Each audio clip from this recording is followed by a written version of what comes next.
Are you ready? Ladies and gentlemen, boys and girls, children of all ages, Tool to Play presents Still Got Game with Derek D. Smooth Nolan and Joel Dude I Rock Albert.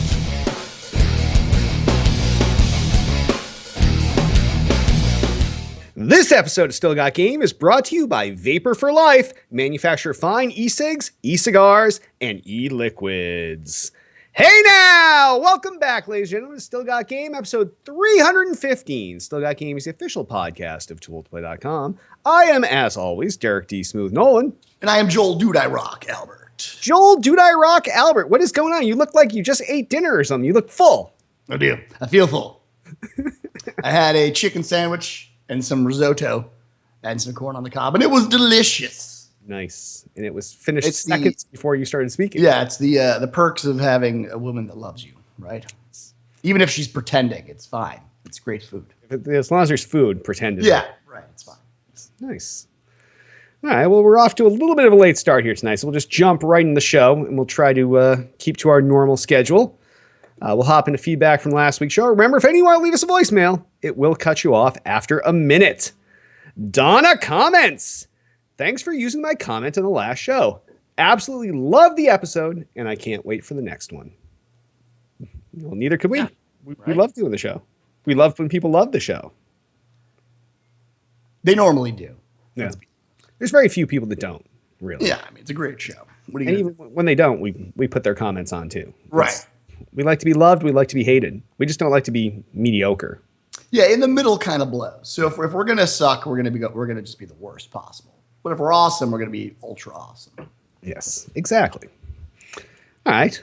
Well, next up, Rebirth asks, a couple months back, you guys mentioned having a LAN around the Halo 5 release time. Do you have an update on that? And similarly, Mr. GBMS comments, so have you set a date for the LAN party? Trying to keep a couple of vacation dates open. And then Pissed in chat said he wasn't going to show tonight, but then he went to the perfect question. Now that we know the release date for Halo 5, he decided, when are you going to do the Chicago LAN? So that is 2 questions from the outline and 1 live question from chat. All the same question. Joel Dude I Rock Albert, what's the fucking answer? I haven't done anything at all. I haven't done a thing. I'm a busy man. But I will say, so what is the Halo 5 release date? I think it's just before Halloween, and we decided Halloween weekend was bad because so we said we were going to do it the next weekend after that. That was the weekend we talked, the first weekend in November. Because I will say this, I think it would be better if you gave people a little bit of time to play the game at home and get used to the game. So I'm not totally I think that's probably a good thing anyway.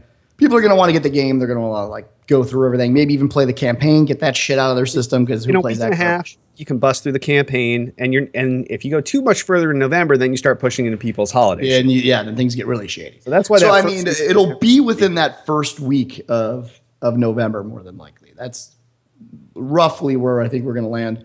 But yeah, it wouldn't be too much farther after that, and it's going to be fairly low key. Wherever I end up, trying to punch this thing through as quickly as possible. We're not going to have a huge space. It's going to be limited amounts of space. We're probably going to do it very small this year. We'll send out, sort of like an email to everyone on the site, even the people that don't love us anymore. We'll let everyone know that it's happening.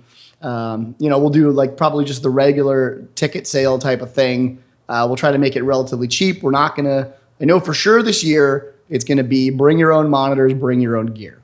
I'm not renting monitors. There's no way. If Derek wants to foot the bill this time, he totally can, but he never does, so he can say everything he wants. But until he takes out the wallet, I don't give a shit. So yeah, it'll probably be like a bring your own, whatever, and we'll just keep it as low key as possible because it's really gonna. I think for me at least, it's gonna be all about Halo. I'm actually gonna, I'm not a huge Halo fan anymore, but whenever a new Halo releases, at least for that week, I am again. So it'll definitely be a Halo LAN party, I think. It won't just be a whatever we're playing sort of a thing. Well, that's kind of what we did for the last one. That was the Halo 4 LAN, which was our last big one. And I think it was good. Everyone got together and we played. I mean, it was actually that was a nice smaller LAN also. So so it'll be around that time frame and definitely a Halo I mean, you could come if you play other games. I don't want to ever say no, but there will be a lot of Halo going on. Yeah. Last time it was a Halo 4 LAN, but there were still plenty of side projects. So. Right. So I would say, to answer your question, keep those first 2 weeks in November open. And then we'll try to come up with something relatively soon. But maybe this weekend if I have some time. Hopefully I will. Nice. All right. Well, that's your update, Rebirth, GBMS, and Pissed. Yep.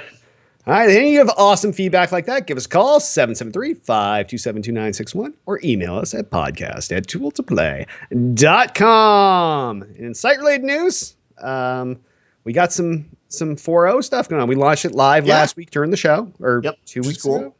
Last week? 2 weeks. 2 weeks ago. Exactly 2 weeks ago, yeah. Wow, it's kind of crazy, yeah. Exactly 2 weeks ago, we launched. Everything went relatively smooth. In fact, there was a huge, catastrophic, crazy data loss that we had, which ironically was completely unrelated to Tool to Play, which is kind of sad. So, and it was all my doing. I was attempting to move.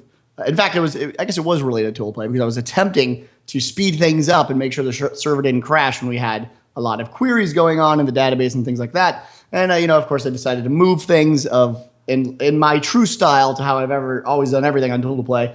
I didn't back anything up or take any precautions. I just assumed things would work. And we had a full database corruption, and we had to reset the site from like a week back. But in terms of the actual version 4, no big problems, which is weird. Yep. So I guess I had to manifest problems because things weren't happening on their own, right? It was a bad problem you created. I was proud it was one of the worst. Not only did it fuck up the site, it fucked up. We weren't getting email. We lost years of email. And because you use IMAP for email, it's like, oh, the email server says I have none. Let me delete all of everything that you have. 10 years of email that's on your phone. I was like, oh my God, I lost 10 years of fucking email. That's the only reason I don't like IMAP for that exact reason. It's everything synced exactly with what your server has. And if your server shits the bed, it's like, well, I guess you got no email. You didn't want those anymore. You didn't want those, right? Yeah, we got rid of those for you. So we cleaned out your shit. You're like, no, I need those. Yeah. But other than that, everything's actually been going really well. We kind of have announced V4, but I will say like our marketing efforts of getting the word out have not been very good. So, hopefully in the next couple weeks or so, we'll start to push that. And I think one of the goals of V4 is really to like get back out there and let the people in the community know that we're even around and start building up our user base again, because it's one of the things I think, after having that same website for 6 years, things get stale. And I think we get stale as well in terms of like our own, how we react to the community, how we try to build things. So it's definitely added some life into things. We've got some cool new features. And so if you go over to the website and check out the homepage, I did like a 40-minute really long-winded. You probably don't need to listen to all of it, but it's got all the info of the things that have changed. And then more importantly, what we're going to be doing in the future with game tagging and some really cool things, I think, once they're live, will really make Tool to Play different than just being a community for older gamers.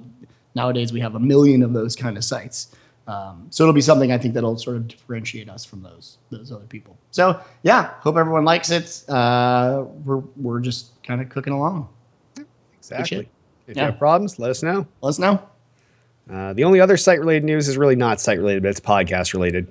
I go on vacation next week, so I leave bright and early, like 5 a.m. Friday morning. So there will not be a show next Thursday. Oh, we are great at And this. I will be gone that next week, the entire week down in North Carolina. So there will not be a show next week. So this will be a 2-week break because of vacation. Yeah. Well, this is good because we have officially decided, Hit and LB, that we are going to redo Thick and Thin. We're going to do it like completely like the way you've seen Twitch now. So if you've been on Tool to Play since the relaunch, you know that you now get a Twitch indication of when anyone's streaming. You get a Twitch, and it really attracts our entire team. So it doesn't matter if Tool to Play is streaming or not. It just picks whoever is the first person streaming shows up there for you.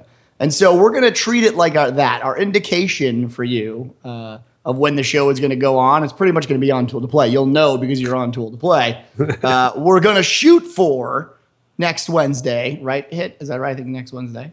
And that's going to be the time that we're shooting for. So same time as this show, right around 7 Central, 8 Eastern. And that's the goal.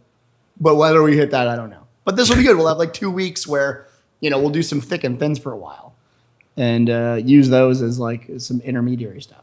So I'm kind of excited for that because I like doing the show with LB and Hit. So That'll be good. There was some content out there. It'll be fun. yeah, right. Maybe we're gonna play some games. I think we're gonna have it be a lot more game related, where it's maybe us playing the game. Oh, a brand new kind of thick and thin. So we'll see. I don't know. Well, we haven't talked about the format enough. Maybe me and Hit will do that sometime this week. Talk about what we're gonna do. So yeah, we'll be around. So you got something. Excellent. Well, that's good. So it will not be a complete wasteland of live tool to play video content. So Right. That is good.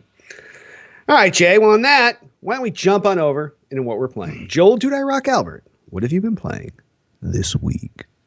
So I played a little bit of The Witcher. I downloaded that. Whoa, look week. at you. Yeah. PC or console? So I wanted PC so badly, but my whole problem is to really, if you're going to play Witcher on a PC, in my opinion, I want to see it in all of its majesty. And therefore, I would need to spend another $2,000 to Get reach some new that video level. cards and yes. Yeah, and my computer's finally slow. It's finally at that age now where I play Warcraft mainly and some other Steam games, and for those games it'll always be fine. It runs. It's in fact it's as powerful as the Xbox One. Actually, it's a little bit more powerful, and it's of course a 6-year-old system. So, if I really want to play it, I got to spend a shitload of money. So I figured, I'm just gonna buy it on the Xbox and give it a play it here, and it's good. It's a good game. I definitely like it. It's a little, for me, like whenever I get into these long-winded types of games like this, like solo RPGs, I get bored really fast. So I'll play it at like 15 minutes a clip, half-hour a clip, and then I turn it off. Well, some of the cutscenes are 20, 30 minutes. I know. I see TIFF. It's like, and you like think it's just a cutscene, movie. and then all of a sudden in the middle, they're like, what do you do? Do you hit on her or punch her in the face? And you're Right. like, oh, okay, that's not a cutscene. It's really like, it was all for a choice here. And then you do that, and it's like another 20 minutes. Like, there's whole points where she could leave the room and do something else, and the game's still going on. But that seems to be the only downside. But she's been playing the shit out of that too here. But Good game. I mean, are you still? Yeah. I'm only Destiny at this point. Yes, there's still stuff to do. I see people slowing down. Oh, do you? You think people are finally starting? I think people are at least. I don't even see them playing other stuff. I think people are taking this time to be like, oh my God, I have like a year's worth of TV shows to catch up on. Or, oh my God, like there's all these movies I've downloaded. Let me watch some of those. Like, so it's the good time to catch up on that kind of thing where you don't have to do all the Destiny content each week now, but you can do a base amount that gets you, your minimal thing. And it still leaves you a bunch of nights free to watch TV or watch some movies or whatever else, which is nice. And I guess that'll be the holding pattern until September. Yeah, I mean that's at least it's not that far away. I think I was actually surprised because I haven't been tracking Destiny for very long, but it's kind of not right around the corner, but it's a lot closer than I thought it was actually going to be. Hopefully they actually hit that date because we know sometimes that doesn't happen. But I mean it'll be fun once they finally have some new stuff. If the raid actually makes it out, then I'll be there. Well, see, the problem is you're going to have to get back in there at some point before then to get and the do your level up. leveling. Yeah. So if you need help, let me know. I'll run some shit with you. Yeah, one of these days I'll pop on. I mean, the greatest part about all you guys playing Destiny is that there's usually someone playing Destiny. So it's not like a question of like I can't find anyway. It's like I logged in and 50 people on my friends list. Yeah, it's great. So and I think that's part of it is I just haven't I always keep saying someone will be playing that game. So I just gotta. Someone is always playing. Yeah, you don't have to worry about that part, but yes, and we'll take care of you. All right. Well, I guess on that, Jay, why don't we slide on over into the new releases? We only have one major new release coming out in the upcoming week, as we decided. So the first new release out is a multi-platform release, and it's King's Quest Episode 1, A Night to Remember. And this is out for the Xbox One, the PS4, the 360, the PS3, and the PC. After a 20-year hiatus, King's Quest is fucking back. Activision revived Sierra, and they're going to be publishing this whole new episodic series developed by The Odd Gentleman, which is the developer they farmed this off to. The game looks amazing. It's got a cartoonish homage to the original, which is nice. It's no longer a point and click, so controls, obviously, there's only so much you can do on a console with point and click, and that's not really the best UI for these games. It's the first chapter in what's going to be a series. It'll have 4 more, so chapters 1 through 5, and then there's going to be a playable epilogue released as a 6. So there's going to be 6 total parts to this whole series. It looks amazing. If you look behind me, you can see some of the graphics from it. I'm psyched for this. I love the King's Quest games. I remember getting the original King's Quest 1, and that was on like 1 or 2 floppies. And then you had King's Quest 2, and then you had started the Police Quest and the Space Quest. And then like 10 years after that is like right around where they did the last of these Sierra games. And that's when they re-released King's Quest with better like 320 by 200 color graphics. And you're like, oh shit, this came on 9 floppies, motherfucker. Next gen. Yeah. So I'm pumped. I loved playing these games, and whether it was King's Quest, Space Quest, Police Quest, Leisure Suit Larry, Sierra, Ken and Roberta Williams were the gods of they were it. Yes, yeah, they were it. I think King Quest 2 was like one of the games where I would say it defined me as a gamer. I think that's when I played King's Quest 1. I didn't, I thought it was kind of stupid at the time. But when King's Quest 2 came out and I played that, I just remember those were the times where I spent hours in at the time my dad's office and would be there just forever essentially. He'd be like, go outside and go play. What the fuck, get off that thing. And that was like, I don't even remember what age I was then. I had to be pretty young. Yeah, I don't remember either. Yeah, it had to be pretty young. I don't even know. But it was enchanting, I guess is the best word. It was the first time you felt like you're in another world. And again, remember at that time, visually nothing, right? But, it was but all it was better than the Zork text. But it was better than text. You compare it to Zork, and it's like, this has graphics. Next gen. Yes. Exactly. So yeah, I'm for the nostalgia value alone, it's like you buy, even if it's terrible, you don't care. Yeah. Buy. Yeah, right? This is going to be a 100% buy in this house. Like there's just too much love for that series and just to see the way that even looking at the new cartoony graphics, it looks so much like the original, but it looks right? so different. Yeah. But it looks so much the same that it brings you, it's like going home. And yeah, it does. And for some, somehow, and it's really hard to do, right? Because you're talking stick figures versus, yes, right? Like, and somehow, if you've seen the screenshots, if you look behind Derek, it captures, at least in my imagination of when I was playing it, kind of what it would be like, right? Like what I would figure it to be. So it's interesting. It still maintains that, I think the cartoony look is very deliberate because it's a childlike, memory that you have, and it fits really well into that cartoonish sort of vibe. So yeah, man, I'll buy it. I foresee that I will buy it and be disappointed because, again, your memories of how games play and what you realize them as probably won't live up to that amount of hype. But I also feel like it'd be unfair to expect it to be like this AAA title that's going to blow your mind or whatever. If it serves its purpose of being a nostalgic, morphine drip, which I think it will, it'll be worth buying. Yeah. That's my only expectation. The best part of it is if it does serve that need, then you have 5 fucking more coming. Yeah, right.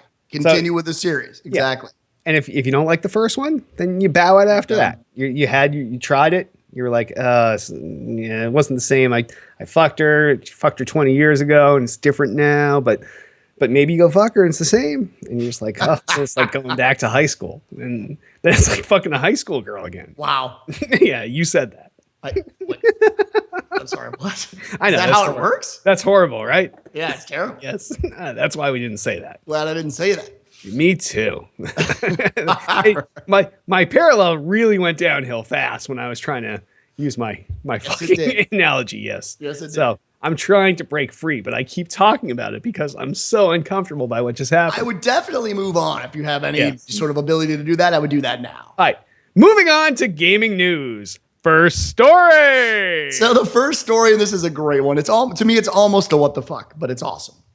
Top esports league will begin to drug test its players, and this is via Gama Sutra. So if you haven't heard, the ESL is moving to address concerns about, believe it or not, performance-enhancing drug use amongst esports players after Counter-Strike Go player Corey Semphis Frisian publicly acknowledged that he and his now former Cloud9 teammates were all using Adderall.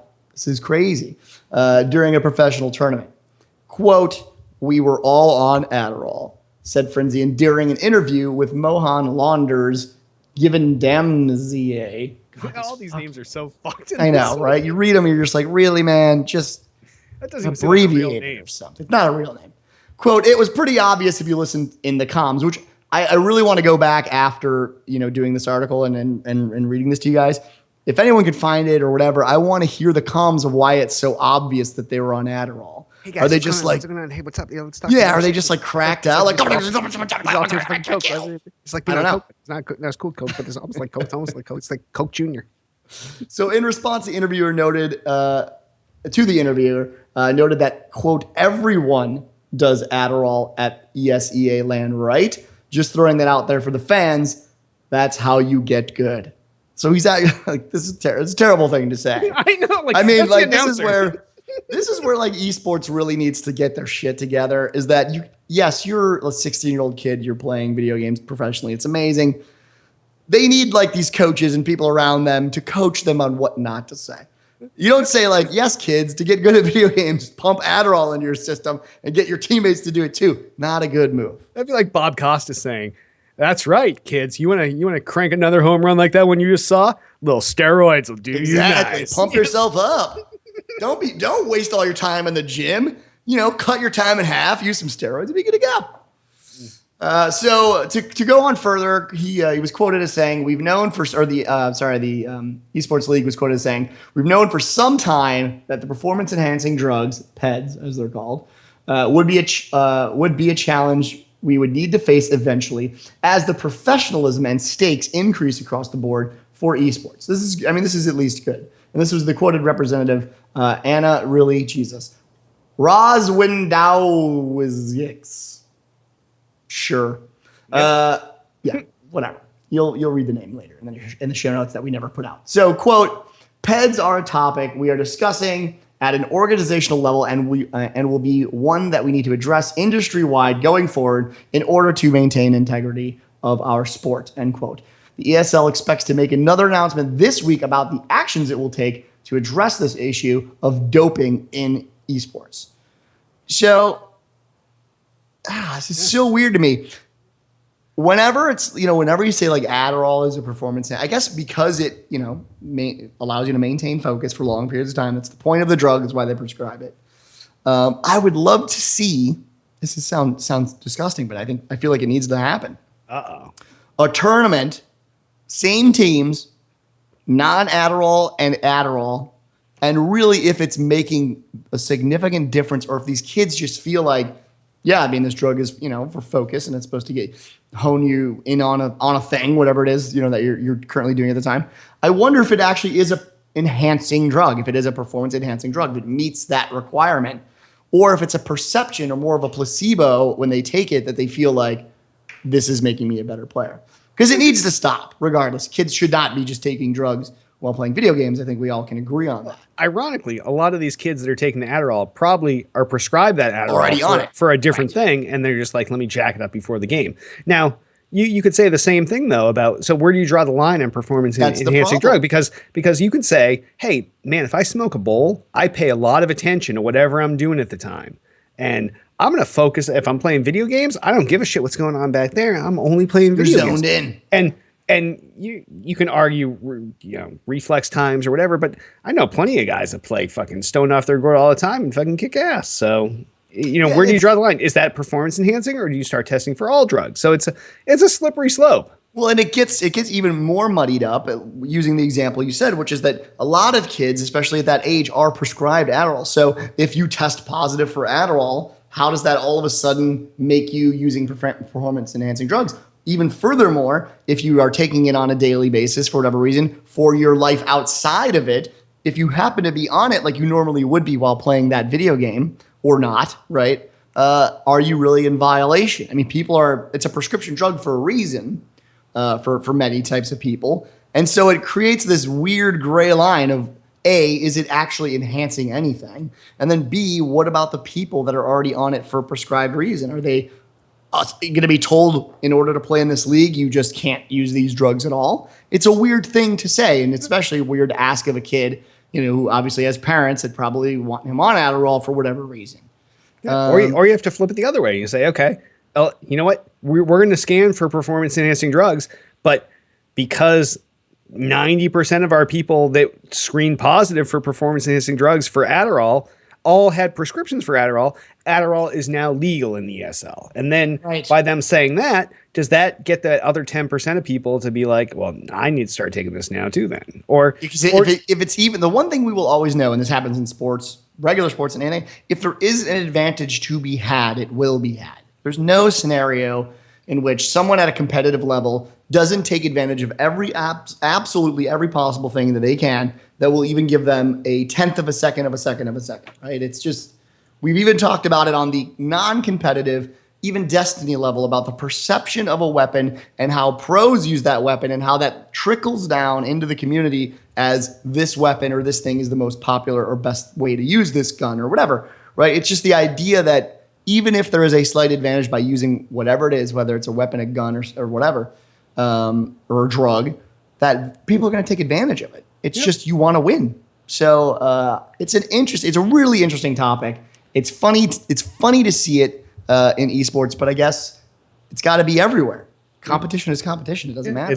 It's less of the muscle drugs and more of the brain drugs. And I guess we'll see where this goes, but it's as soon as we get to that first round of kids that are test positive and then they come back with the doctor's note, the floodgates are open and we see what happens at that point. But yeah, I mean, it's going to be interesting. All right. Next story. So here we go. So this is about us basically, because that's what we're doing. We're using Twitch. So Twitch is finally starting to dump Flash in favor of HTML5.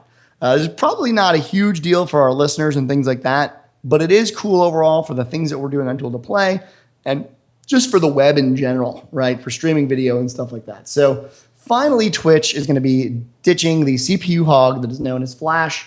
The first step of this redesign has been rolling out today in its video player controls only, where they're swapping out all the old Flash model stuff for the shiny new HTML5 and JavaScript controls.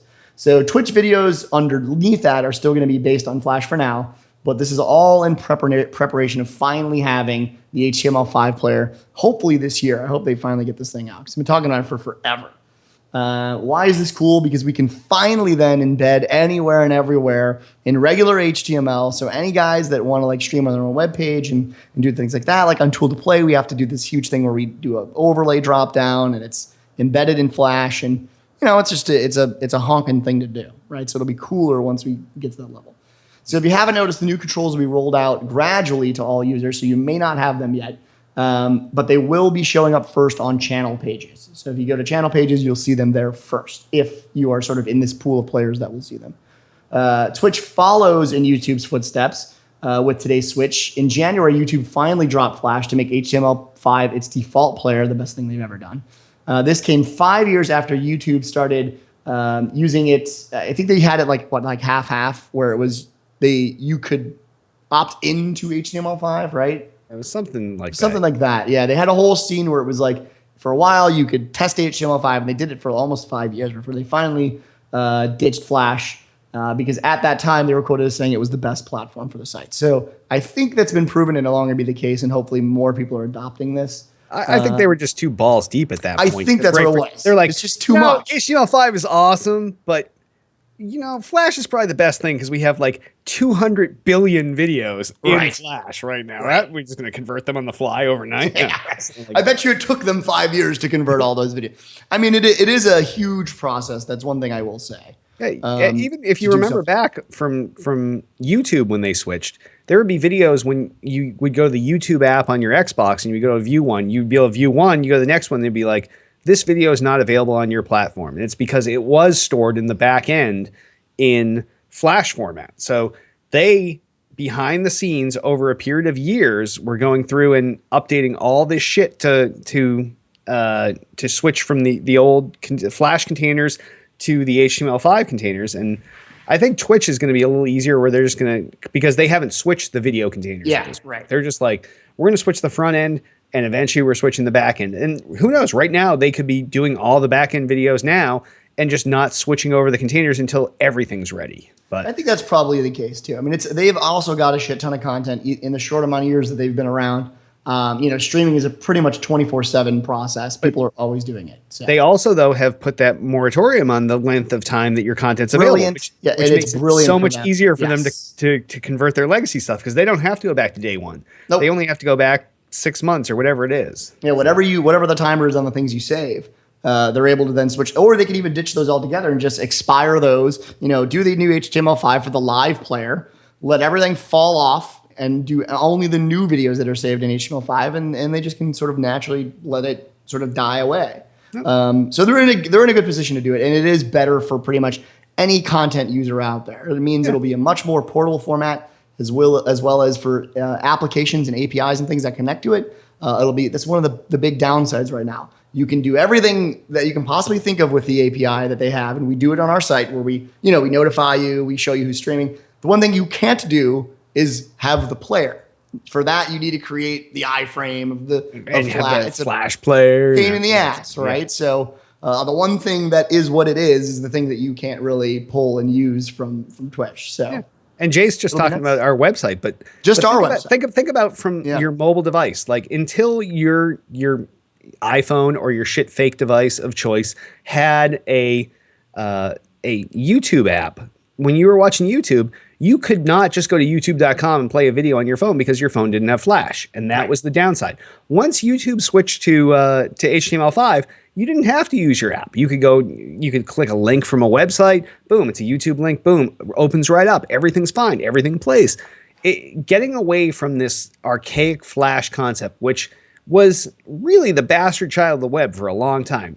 You would go to some website's homepage, and it could have been a 5K homepage. It ends up being a 10 meg homepage because somebody wanted to use Flash back in the day. And this is back when people were doing dial-up, and it's just gotten worse and worse and worse. Flash was interesting to begin with, but it was bloated and overdone, and I'm just glad to see it go. And especially where we've seen games like there was a Pac-Man that Google released 5-6 years ago, and they released it split screen, where half the game was written in Flash, half of it was written in HTML5, and you move Pac-Man around the screen, you didn't even notice when he crossed from one game to the other. So everything you can do in Flash, you can do in HTML5. Yeah. HTML5 is supported on all devices, so much better, and I'm really looking forward to this. It's a good thing overall. And if you guys don't want to wait for that, there's actually a cool website where they've taken, and I don't even know how they've done this. In fact, it's on GitHub. If you're a programmer, you can go there and check it out.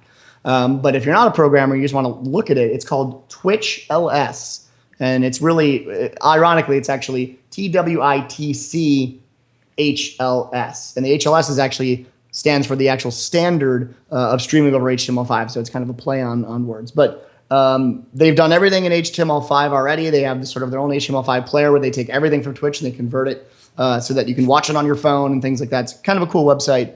Eventually, obviously, that'll probably go away once they finally do it on their own. But, some people have even gone so far as to take it into their own hands and do this because, like Derek said, people want to be able to watch it on their phone, not have to have an application, download the app from Twitch. You just get it, go to your phone, search what you want to watch live, and click play.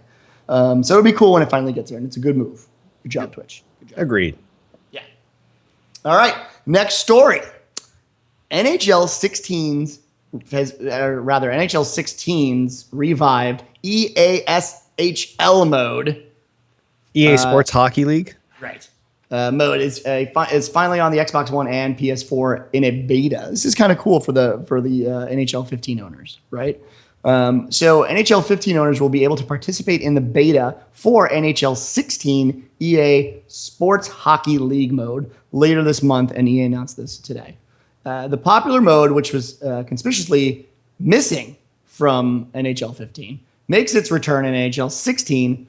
So before that happens, anyone who owns NHL 15 on the Xbox One or PS4 will be eligible to download an EASHL beta that's set to run from July 30th all the way to August 6th. So to download the beta, you just boot up your NHL 15 starting on July 30th, and you'll see a little listing there for it in the games menu. Super simple. Once you start the download, you won't even need to be inside. This is what I love. You don't even need to be inside NHL 15 anymore, which is pretty cool. Which potentially means that NHL 15 owners can share their game discs with friends, right? And then those friends can click on the download, I presume. and then download the game. And the question is, does the disc then have to remain in the system in order to do that? I don't know. No, that's been confirmed later today. It does not. Wow. Yes. Interesting. So my question is, why then don't just release the beta? Because in theory, it's for people that have the game. So right. The whole beta is only a week. So how fast are you going to get that disc around? Distribution wise, that's probably not the most efficient thing to do. So with NHL 16 being exclusively on Xbox One and PS4, thank God, the beta will not be available for the 360 owners or PS3 owners. You don't deserve it. EASHL allows players to form teams with each other and then compete on a 6-on-6 online match, which is pretty cool.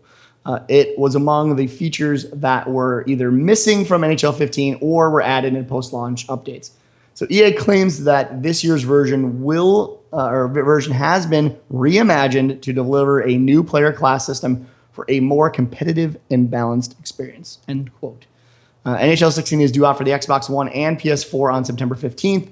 Last gen systems, meanwhile, will get what sounds like a version of NHL 15 with updated rosters called NHL Sucks to Be You. Oh no, I'm sorry, it's called NHL Legacy Edition. Nice. Good, man. Good. Yeah. I like this. More of this, right? I understand why EA has had these issues. They had it with NHL, and they had to get a game out. They skipped a bunch of features. People didn't like it. And giving the people that still went in and bought the game, who are going to buy it the next year, giving them the feature that they missed so much from the previous gen is a class move. Let them try it first. Let them work on it. Because those are the people that would most likely use this, as opposed to someone that just goes in and plays random games against people online. I'm a big fan of this. I think this is great. And I think that the real reason why this story here is because there's not a whole lot of time for this to happen. The whole beta only lasts a week, and it starts next week. So make sure, if you're a person with NHL 15, if you're a hockey fan, go on there on the 30th, download this and play it for the week, because that's your chance. And then other than that, you have to wait till September to play the real deal in NHL 16. And by that point, you're going to be playing Destiny. So I don't even know how you're going to fit that in your life. Right. Yeah. Lots of insane. I do tend to believe that, like, if you're an NHL fan, you're playing that game, maybe you're not as into Destiny. Possible. Maybe. I'll pick up an NHL game every few years. I might pick. It's one of the only sports games I actually don't enjoy playing, believe it or not. I played hockey for like 6 years. Oh. Yeah, I know, it's weird. I don't know. It's not like I don't mind playing basketball. I love golf, which is sad, but I do. Yep. Even baseball I'll play, and that's one of the most boring video games to play. That harkens back to like playing RBI. I love the shit out of RBI. So there's some value there sentimentally in my brain. But yeah, for some reason hockey just never did it for me. I don't know why. Yeah. Maybe because I quit playing hockey because I absolutely hated playing hockey. And now that's sort of in my brain as well. See, the funny thing is, like, by the time college came around, I was so out of hockey, I only knew the Bruins players. And then we started playing on my PC in college. We were all playing NHL, and all of a sudden you start learning all the teams, all the players. Yeah, and you then, get back into it. And then you're like, oh, fucking Chris Chelios and this guy. And if you're like, oh, you follow hockey? I was like, I haven't seen a hockey game in like 10 years. I know. I play the I shit know. out I of know it. it, right? Yeah. Yes, I know everybody. I know everything. It's really sad for me because obviously the Hawks won again because they're amazing, and essentially now we're a hockey town, which is a fair weather as it gets in Chicago. When we sucked, no one gave a fuck about hockey. Now everyone's a hockey fan. But I don't know. I don't know what it is. I just, in terms of the gameplay, it's never been something that's like enticing for me. But this is a good move. I mean, to have the online 6v6, to me, it's a requirement in this day and age anyway, with a game like this, with a sports game like this. So it's a good deal. I mean, if you bought the game already, you're going to get the beta for free. You'll have a week to try it out. And then if you want to play the game on your next gen only system, which isn't, by the way, next gen, it's just gen. now. It's just happening. It's not last gen. It's not, yeah. By the way, this next gen thing, this is a side note, has lasted the longest it's ever lasted with this current gen system. And it's bizarre. And the reason for that is because these assholes keep making these games for the old system. Stop it. For now on, I'm ending all of our news stories to replace next gen with current and whatever they call the other thing with. I'll call it like the shit gen. Yeah, shit gen. Yeah. Your mother's typewriter is what you're going to call it at this point. No, it is. I'm a big fan, and Yeah, it's like big fan's a good it's idea. like rating for hockey fans because you got to Yeah, put right. together your 6-man team, make sure everybody's got their position, Yeah. everybody knows their role, and you do it up. So it's good shit. Cool. And also, when I pick the screenshots, in case you didn't notice, maybe it's this side, maybe it's this side. I don't know which side, but I always pick the hockey screenshots from the games that have all sports games. I pick the Boston teams. That's why there's all my Bruin shit behind me. Yeah, the losers. Yeah. Little spoiler. Losers, Hey, we can compare championships. That's cool. We can. Yeah. I can also compare current championships. You mean okay? I could compare Super Bowl championships right now. See? Oh, now you want to switch sports? What the fuck? I'll compare anything. My Boston teams win everything. It's all good. All right, next story. All right, this is kind of a shitty thing, but Xbox 360 disc scratching lawsuit, if you guys even remember this, is actually going to go forward. So they're going forward with this lawsuit. This harkens back to like what? I don't even know. 5 years ago, I feel like we heard about this. It was almost near the beginning of the system's release. So Microsoft will still have to face the music on a lawsuit involving Xbox 360 damaging game discs. Ninth Circuit U.S. Court of Appeals Justices Johnny B. Rawlinson, best name ever, and Carlos D. Bia voted against Microsoft's petition to rehear the case with a larger group of judges. According to the decision, quote, no further petitions for rehearing or, does that say rehearing twice? No further petitions for rehearing or rehearing en banc, whatever that means. Rehearing and rehearing en banc are two different things. Yeah, what is that? What rehearing en banc is, I have no fucking idea. God, I wish I was a justice. So anyway, yeah, no further petitions or rehearings will be accepted. In March, the court ruled that the Xbox 360 disc scratching case could move forward as a class action lawsuit. Basically, the table has been set for Microsoft and those suing the company to finally have it out in court.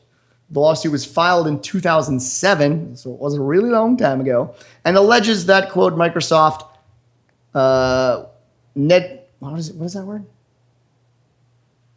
Negligently? Oh, negligently, sorry. Yeah. You speak English, man? No, I don't. Negligently designed and manufactured the console, knowing that the Xbox 360 optical disc drive had problems. This is a weird thing for me because I'm kind of, I'll tell you after the thing, but I think this is a weird lawsuit. The plaintiffs in the case claim that the drive is unable to withstand even the smallest of vibrations, that during a normal gameplay condition, this is the part I have a little bit of problems with, discs spin out of control and crash into internal console components, resulting in scratch discs that are rendered permanently unplayable, end quote. Microsoft said that most of these scratch issues have to do with user misuse of the console, and that the problem plaintiffs are talking about happen in 0.4% of systems released. So this is weird. I have had, I think during the lifetime, I want to say I had 3 or 4, maybe even 5 Xbox 360s with all of the trade-ins, and I mean, I really couldn't even give you a count. I had a lot. Did you have any scratch discs in that time? Never For me either. You know why? Never. Because I decided not to turn my console from horizontal to vertical or vice versa while it was on. Right, you weren't playing the game, and then while it was playing, walked up to your system and kicked it randomly. Or I was like, oh, this would look way better standing up than lying down. Yes. Hey, do you guys want to play catch with the system while we're playing this game? To me, at least, and I would use the word frivolous because I would love to see the scenario. I just want to know if they could prove in court, if they can bring in an old system, set it on a table, play a game, and somehow have it magically vibrate enough. Because what the level of vibration required to actually do this, I would be interested in seeing. I want a scientific way to see what level of vibration causes these discs to spin out of control and blow up inside. Because the discs, the way they're secured and the way they're on the drive, they're essentially spinning, they don't move. They do not move, right. And so only outside forces, which even by stating that sort of blows the case, an outside force like a vibration, right? So that's totally warranted. I could see that would do something like that. But the amount of force required to actually do that, I feel would be large enough that it would either have to be a user doing it himself or, and this is where it's still not Microsoft's fault, an outside source completely devoid of the system itself. So like dog, an earthquake? Or earthquake, but like even like your dog bumps into the table or whatever happens. And again, if your dog bumps into the table and it shits out your disc, that is a bummer. And it is probably a little Microsoft's fault. Like, it should be secure enough to at least withstand that.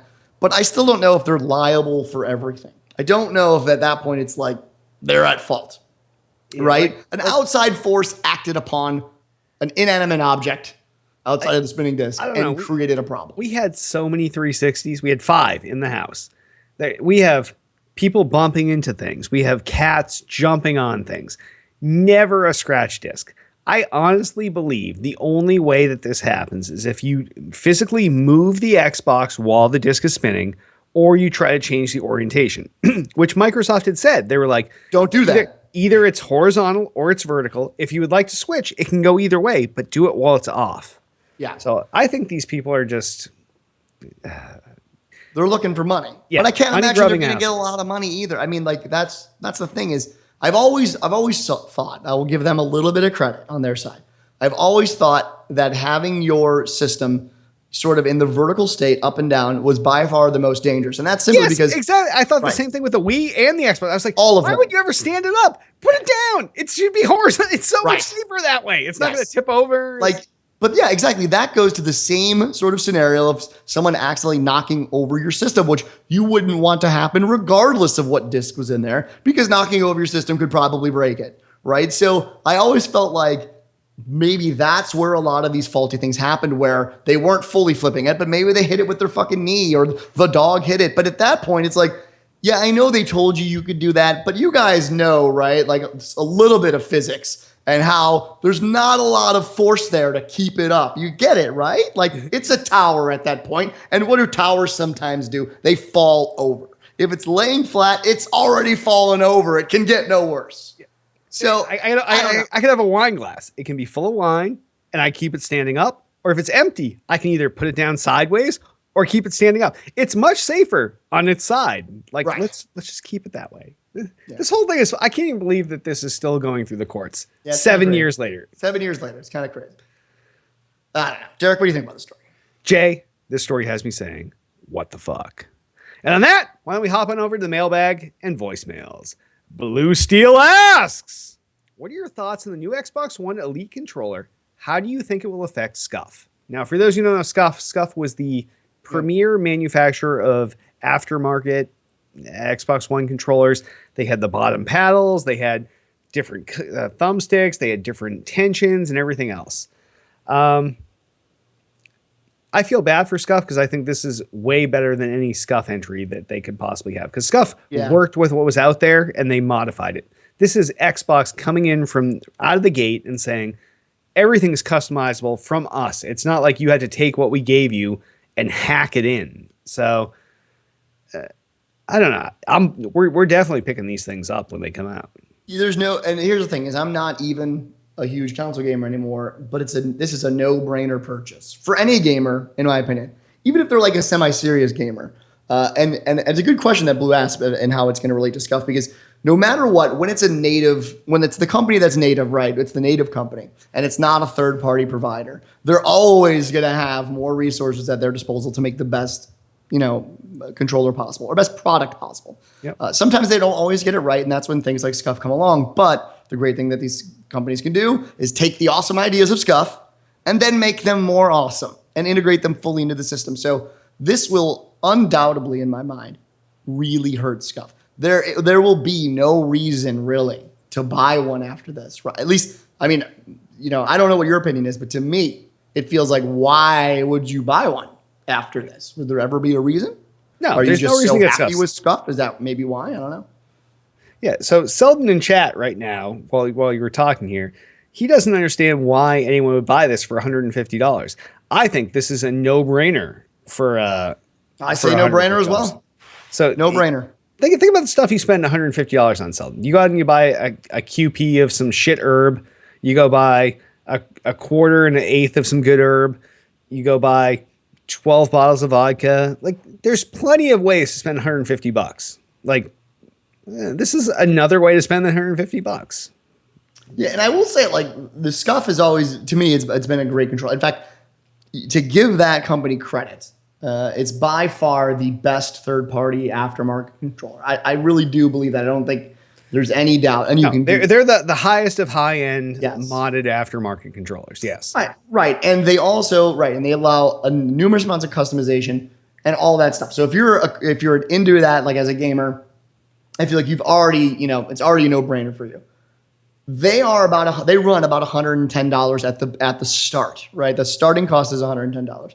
Yeah, they go like 170, and then you start adding their mods. And there's like there's one for once actually on the site now. I think $169.99, right? So if Microsoft is competing, that's who they're competing with, right? At this point, that's the market they're going after. I don't see, that's clearly what gamers have paid. There's obviously a market for it. People want these things.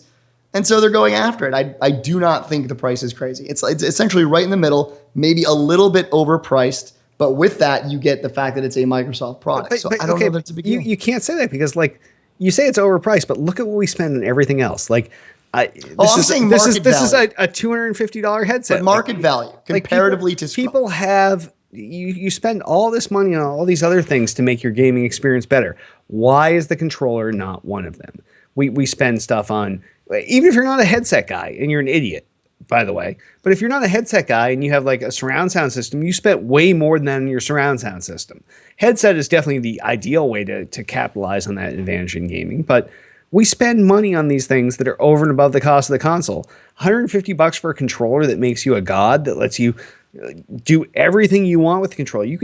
This isn't just like the existing controllers where you can put the buttons on the bottom and as paddles or whatever. You can adjust when something kicks in, when it kicks out, like what's the minimum threshold for it. This is insane, and for $150, it's the biggest steal out there. So I don't know. Yeah, I mean, I'm definitely Scruff is fucked. That's the end of the story. I think Scruff is fucked. Unless Scruff starts picking up these controllers and modifying them for some incremental thing. But I mean, that's the thing is no matter what, and I will even say Scruff could be a better product, and I still don't think it's going to matter for them. And the biggest reason is market penetration. Like, you're going to go to their website, Microsoft's first. When you buy the system, you're going to go to that section of the aisle first. Everything is going to be paired with this Elite controller. So there's just no way Scruff has the money to compete at all. It's just not possible. So even if it's an inferior product, and we don't know, but it very well could be, it's still not going to matter. It's just not going to matter. You're gonna buy a Microsoft product first because you have everything in your libraries. That's what it is. Because traditionally, first party is always better than some third party hack. Yep. Yes. Yeah, it's just the way it's been for years. Everyone knows Mad Cats, right? Okay. Good. Yeah, exactly. Well, good question, Blue Steel. Also, Altius asks, you both seem to be primarily hooked on single games at the moment. What is the next big game you're looking forward to help you break out of your ruts? So this is a great question, and not for the reason he thinks it is.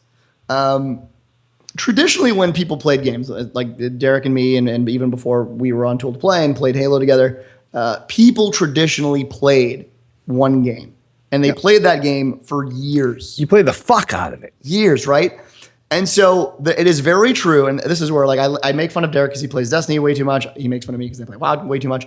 The one thing I'll say to that is, to me, I'm not in a rut, right? I will play a game as long as the game is awesome. And when the game is no longer awesome, I will no longer play it.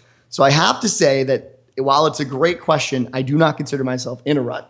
What I actually consider is that there has not been a game that is good enough to make me do the things that I do in Warcraft or, Destiny for a while, Halo for even longer. Halo was, 10 plus years of playing one game. That to me is what it takes, because when I get into a game, I'm into the game. So balls deep, right? There has to be a game that's what I'm going to focus on. And that's what I put my energy in. Because frankly, even nowadays, I don't have time, right? I have 4 hours, 6 hours a week to do gaming. That's it. That's the max time that I'm allowed, essentially, for reasons. Reasons. Hey. So, yeah, kind of stuff. Best wishes. Best wishes. I know.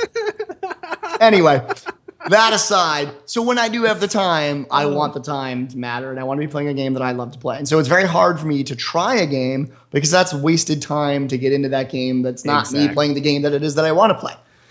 So it's a vicious cycle. So a game just has to come out and be the next thing. It's got to be mass appeal. Everyone's playing it. My friends are all like, drop what we're doing. This is the game we're playing. and we all go and play that thing together. I currently do not believe that there is any game that I'm looking forward to that will do that for me. That's where I am now.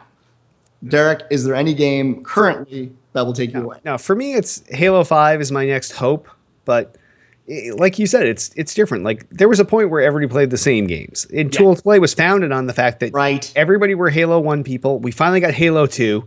Everybody could play online without, all these kludges to bridge your network connection to other people's houses.